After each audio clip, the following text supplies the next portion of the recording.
ایک MP حسن مرزا تھے، انہوں نے بھی محنت کی، تگڑی قسم کی الیکشن کیمپین کی، اور لوگوں کے اندر جاتے ہیں وہ حسن مرتضیٰ، لوگوں کی غمی خوشی میں ہوتے ہیں، چارپائی پر جا کر بیٹھ جاتے ہیں، زمین پر جا کر بیٹھ جاتے ہیں، تھڑے پر جا کر بیٹھ جاتے ہیں، چنوٹ شہر میں نکلتے ہیں تو پھر یہ ہوتا ہے کہ جہاں سے نکل رہے ہیں بازار پورا کا پورا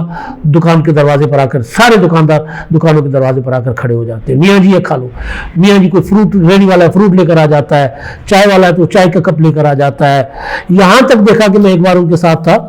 تو ایک تھا وہ جو اپنا یہ کیا ہوتے ہیں ہیئر سیلون والے، ہیئر ڈریسر، تو وہاں پر ہم ساتھ ہی پھر رہے تھے بازار میں، تو انہوں نے کہا میاں جی کچھ کھا پی لو یار، بڑا کھایا ہوا رجا ہے بڑے، تو میاں جی چلو پھر آ جاؤ تاڑی شیو کر دینا تاڑی،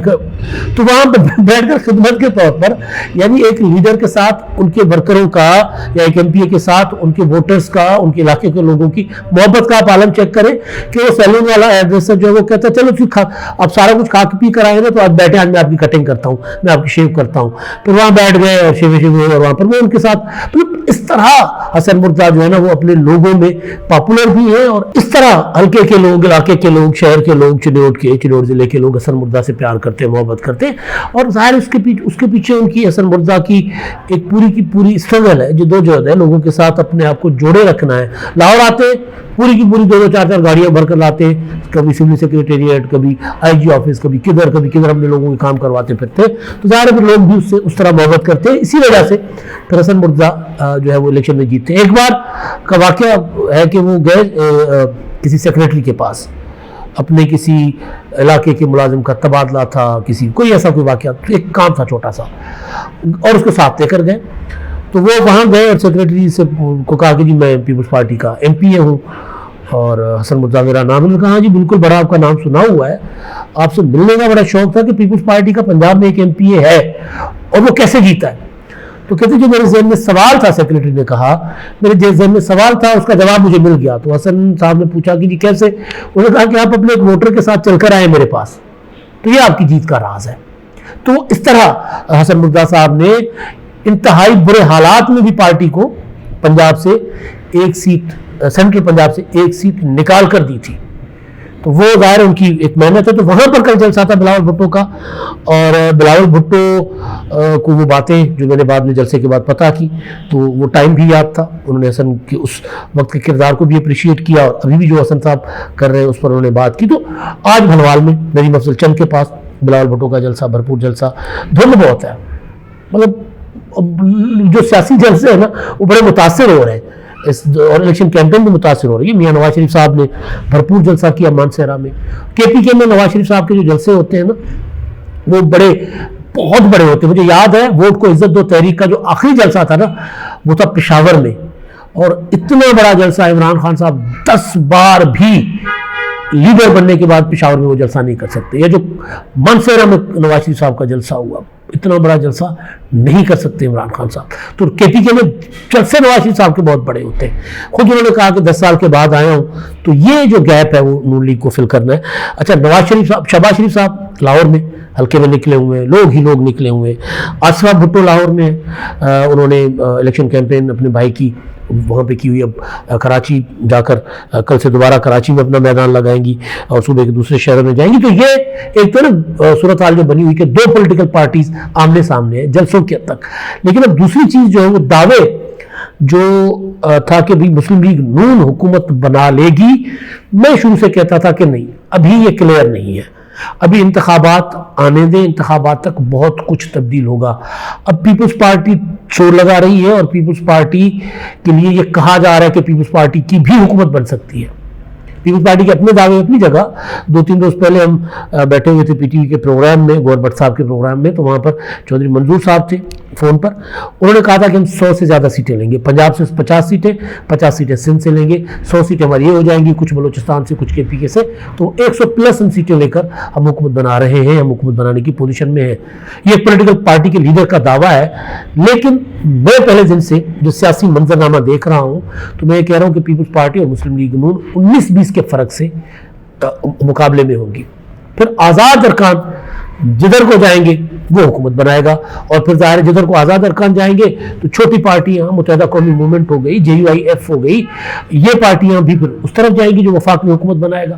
پھر کسی نے کسی کے ساتھ کمٹمنٹ کی تو نہیں ہے, سیٹ ایڈجسٹمنٹ کہیں ہوئی تو نہیں ہے مسلم لیگ نون کی کسی کے ساتھ. تو وہ جو تھا کہ مسلم لیگ نون 8-10 اتحادی پہلے بنا کر الیکشن میں جائے گی اور پھر جو رزلٹ آئیں گے وہ اتحادی ہر صورت نون لیگ کے ساتھ ہوں گے, یہ والی صورتحال نہیں بنی سوائے IPP کے. اور باقیوں کے ساتھ تو ابھی تک مسلم لیگ نون اس طرح جو ہے وہ نہ کمٹمنٹ کر پائی ہے اور نہ آگے چل کر کمٹمنٹ میں بندھی ہوگی کسی وعدے وعید میں. تو اتحادی بھی نہیں ہوگا, مسلم لیگ نون بھی نہیں ہوگی. تو یہ تو خیر اب ایک صورتحال آگے چل کر جو بنے گی. لیکن جو تیسری پارٹی ہے نا جس کے لیے میرے پاس بڑی خبر ہے وہ ہے تحریک انصاف. اب تحریک انصاف کا عالم یہ ہے کہ plan A, plan B, plan C, plan D سارے بڑھ گئے ہوئے. جب کچھ قانونی ماہرین یہ کہہ رہے تھے کہ جی جو آزاد ارکان ہیں وہ الیکشن جیتنے کے بعد, جو PTI کے آزاد ارکان ہیں وہ الیکشن جیتنے کے بعد تحریک انصاف میں شامل ہو جائیں گے, تو میں ہاتھ جوڑ کر گزارش کیا میں نے کی ایک بار نہیں کئی بار کہ یہ مجھے ممکن نظر نہیں آ رہا. ایک پولیٹیکل پارٹی اگر ایک الیکشن کے عمل سے انٹرا پارٹی انتخابات نہ کروانے کے جرم میں باہر کر دی گئی ہے, اس سے نشان چھین لیا گیا ہے, تو علامتی طور پر تو الیکشن کمیشن میں رجسٹرڈ ہے, لیکن وہ پولیٹیکل پارٹی انتخابات کے نتائج کا فائدہ نہیں اٹھا سکتی کہ جی یہ اتنے آزاد ارکان جو PTI میں شامل ہو گئے. یہ قانون ان کو اجازت میں کہتا تھا کہ نہیں دے سکتا. اور یہی ہوا ہے کہ اب PTI کو بھی اندازہ ہو گیا ہے کہ PTI کے تیمور جھگڑا صاحب نے تصدیق کر لی ہے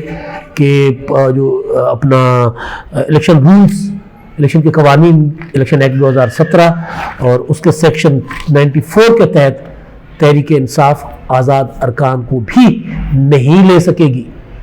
3 دن کے اندر اندر PTI سے الیکٹ ہونے والے آزاد ارکان کو, یعنی وہ PTI کے ٹکٹ تو ان کے پاس ضرور ہے لیکن PTI کے وہ اس طرح امیدوار نہیں ہے, ان آزاد ارکان کو ایک پولیٹیکل پارٹی جوائن کرنی ہوگی, ورنہ اسمبلی کی مدت پوری ہونے تک وہ آزاد حیثیت میں بیٹھیں گے, پھر کسی پولیٹیکل پارٹی کو جوائن نہیں کر سکیں گے. یہ 18ویں ترمیم کے بعد ایک قانون بن گیا تھا کہ یہ نہیں ہو سکتا کہ جی آزاد حیثیت میں ایک بندہ آزاد اور اپنا آدھی مدت گزارنے کے بعد وہ کہہ رہے کہ جی میں نے فلاں پارٹی جوائن کر لی. اس طرح نہیں ہوگا. یعنی حکومت سازی کے ٹائم سے پہلے یہ سارا کچھ آپ نے کرنا ہے.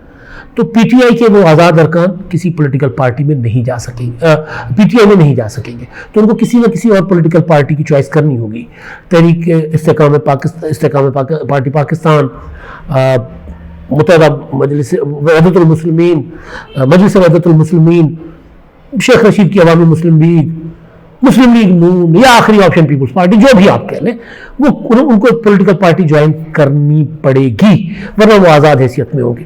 تو الیکشن کے بعد میجورٹی جو آزاد حیثیت میں جیت کرانے والے ارکان ہوتے ہیں, چاہے کسی کی سپورٹ سے ہیں, وہ کسی نہ کسی پولیٹیکل پارٹی سے اپنے آپ کو نتھی کرنے کی کوشش کرتے ہیں. تو یہاں صورتحال تھوڑی سی ڈیفرنٹ ہے. تو ممکن ہے کہ سارے کے سارے آزاد حیثیت میں رہیں, یا ممکن ہے کہ بہت سے جو ہے کسی پولیٹیکل پارٹی کو جوائن کر لیں. لیکن تحریک انصاف آئندہ اگلے عام انتخابات, یہ تو ایک تو 8 فروری کو ہو رہے ہیں, لیکن اس کے بعد جو ہوں گے 29 کو 2029 کو, اس تک تحریک انصاف نہیں ہوگی اسمبلی میں, پارلیمنٹ میں اس طرح. اور پھر ظاہر ہے سینٹ کے الیکشن بھی اس طرح وہ کنٹیسٹ شاید نہ کر پائے. تو بہت بڑے دھچکے تحریک انصاف کو لگنے والے ہیں. اچھا, ایک اور دھچکا جو نظر آ رہا تھا کہ اگر PTI کو بلے کا نشان نہیں ملے گا, PTI آزاد حیثیت میں انتخاب لڑے گی, تو اس دوران پولنگ ڈے پر یہ ہوگا کہ 4-4, 5-5 کینڈیڈیٹس ہوں گے. یہی ہو رہا ہے. تحریک انصاف مسلسل چیخ رہی ہے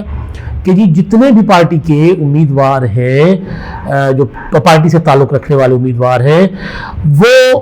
ان کے حق میں وتھڈرا ہو جائیں جن کو پارٹی نے اپنا حتمی امیدوار نامزد کر دیا ہے, جن کا اعلان کر دیا گیا کہ ہمارا حتمی امیدوار یہ ہوگا, ان کے حق میں دستبردار ہو جائیں. عمر ایوب صاحب نے پھر ایک نوٹیفکیشن جاری کیا کہ اگر ایسے لوگ دستبردار نہیں ہوں گے تو پھر ان کو پارٹی سے نکال دیا جائے گا. پھر کیوں دستبردار ہوں گے جب وہ بھی آزاد ہے, وہ بھی آزاد ہے, وہ اپنا ووٹ جس کے پاس 20-25 ہزار 30 ہزار ووٹ ہے, وہ سمجھ رہا ہے کہ جی پارٹی نے جس وکیل کو ٹکٹ دیا اس کے پاس تو 2000 ووٹ بھی نہیں ہے, وہ تو ہمارے اس پہ الیکٹ ہوگا نا, تو ہم اس کو کیوں موقع دیں کہ وہ ہمارے ووٹ پر الیکٹ ہو جائے, ہم کیوں نہ لڑیں. تو یہ صورتحال تحریک انصاف میں کو اس سے بھی زیادہ خطرناک ہے اس تحریک انصاف کے لیے جو الیکشن کے بعد پیش آئے گی. پولنگ ڈے والی صورتحال زیادہ خطرناک ہوگی, تو پھر لوگ منتخب ہوں گے تو پھر کسی پولیٹیکل پارٹی میں جائیں گے. تو 2 پولیٹیکل پارٹیز آپس میں گتھم گتھا ہیں, تیسری بیٹھ کر سائڈ پر تماشا دیکھ رہی ہے اور اپنا وہ جو نقصان ہوا ہے اس نقصان کو مزید دیکھ رہی ہے کہ اور کتنا نقصان ہونا ہے. یعنی وہ ادھر کیا ہوتا ہے تدارک ازالہ اس کے پاس نہیں ہے, نقصان ہوتا ہوا PTI صرف اپنا دیکھ رہی ہے. اب تک اتنا ہی. اللہ حافظ.